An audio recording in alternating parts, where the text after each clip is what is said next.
Hello lovely people, welcome back to the channel. I hope you're all doing great and having a productive week so far. Now in today's podchat, I'm going to be talking about a few ways that we can deal with the struggles of entrepreneurship. So if you're an entrepreneur or trying to become an entrepreneur, about to start that journey, about to embark on that, train, then this podchat is for you.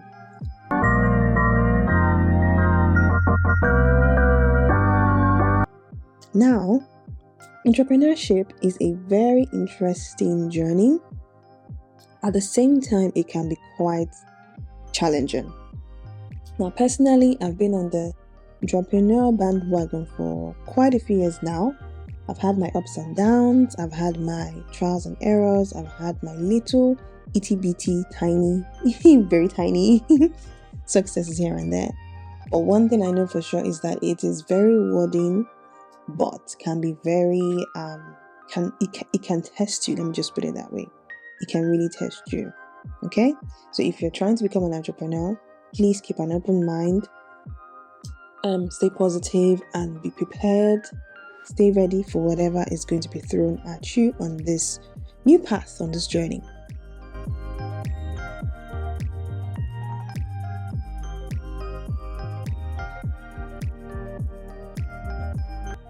Now, one way we can deal with the struggles of entrepreneurship is to develop a strong mindset. Entrepreneurship is, full of struggles and it can be very difficult, even though it can be very, very rewarding. However, it's very important to maintain a positive mentality and focus on the end goal. So remember why you are thinking of starting, why you started, why you're on the journey, and where you are heading. What your final destination is. Okay? So we have to develop a strong mindset to stay motivated and continuously, keep working towards success that we want. Alright? So develop a strong mindset.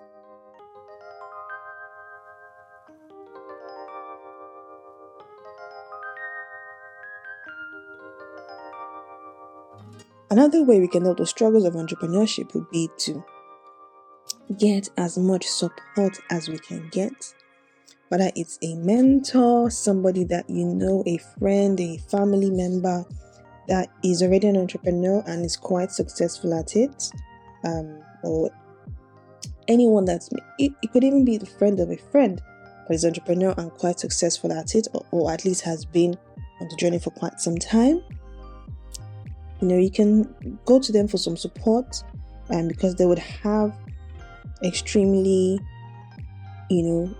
helpful information and knowledge that you probably may not get from other people that don't know what running a business is about. Okay, so take advantage of the resources that you have, that they have, and then the advice that they can give you, and even the networks as well that they can offer you, the connects.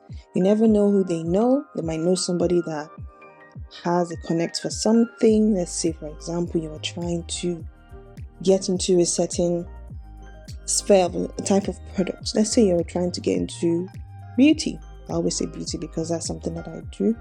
Trying to get into beauty, like for example, if someone came to me because I'm in the beauty industry, my own little corner, and they needed help with what to do, where to start from, what they need to look out for, what challenges, general information, I can certainly give them quite a lot of information because I've gained a bit of knowledge along the way from past experiences and my current experience and experiences. I'll be able to tell them, okay, this is what you need to do, these are the regulations you need to abide by, this is how you should register your company, here are some vendors you can look at in Europe, in the United States, in the UK, in Africa, and so on, right? So you can hang on to the people around you that have, the knowledge that you need, that will be able to give you the support as well without you feeling like you're being a burden to them. Okay? So seek the support that you need. Get knowledge, get information.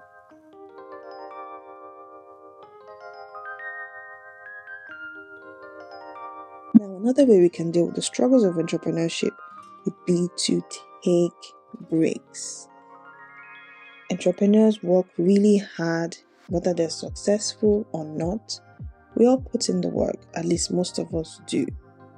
Things may not be going according to plan, but you still have to do the things that would sustain the business. For example, you may not be getting sales, but you will still be running your funnels. You will still be sending your newsletters. You will still be running ads. You will still be posting on social media. You will still be, trying to find new products you can add to your business.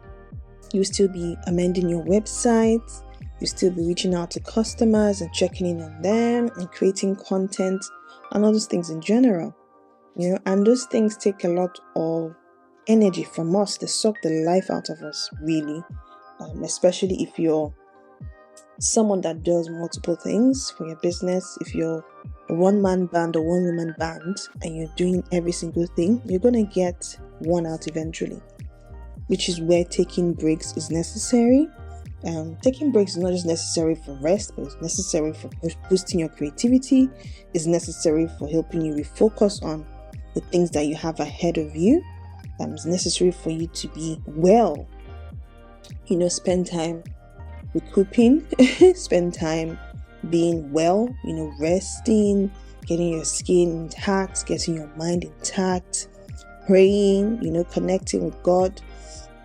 Just doing the things that you probably don't get to do as much because you're overwhelmed by your regular activities for your business. So please, if you're an entrepreneur or trying to be an entrepreneur, don't forget to take breaks. You deserve to rest. You deserve to be focused on yourself once in a while. You deserve to be well so that you can also be there for your business, because if you shut down, your business will shut down if you're a one-woman or one-man band. So make sure you take your breaks.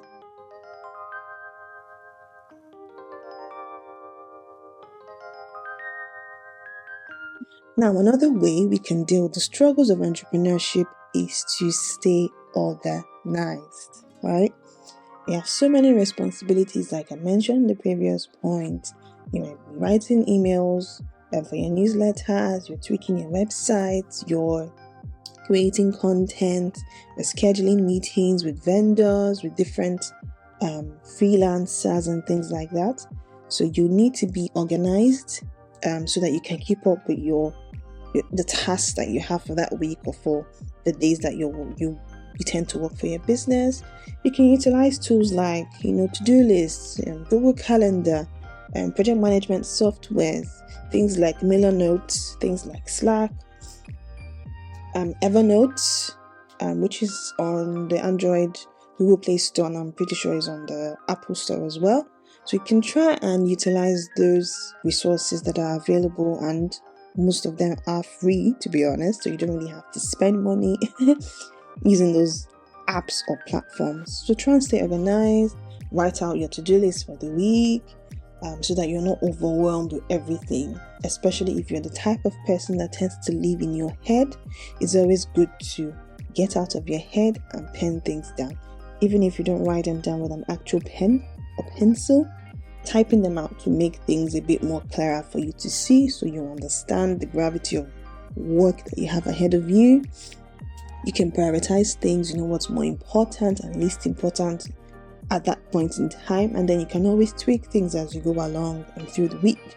So try and stay organized with those tools and utilize the free resources that are available to us.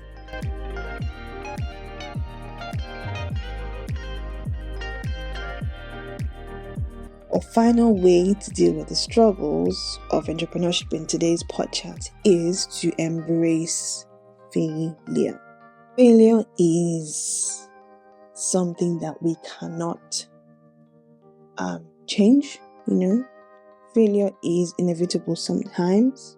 We all make mistakes, especially when it comes to running a business. So you have to take the time to learn from your experiences and use them to improve, your processes and increase your chances of success, right? So if you made a mistake in your business, if, for example, you priced your products incorrectly, thinking that you were doing a good thing at the time, but then it was detrimental to your business because you've now run at a loss, then you learn from it, amend your prices. You're the owner of your business. You have the right to change your prices as and when you please. Okay, so as long as you put that in your terms and conditions, that's absolutely fine. But you are in control. You determine how your business is run. You determine your prices. You determine your products. You determine everything about your business. Okay, nobody is in charge but you, especially if you're a one-man or one-woman band. So learn from your mistakes, tweak your prices.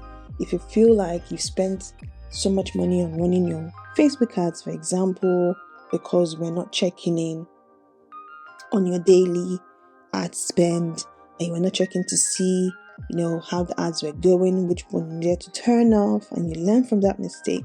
Make sure that when you're running ads again, you are constantly checking in daily, once or twice, a few times a day if possible, to see how those ads are running, and then switch them off when you need to switch them off. That way you're not wasting money that you have sweated for, borrowed, or just didn't really have, but are using.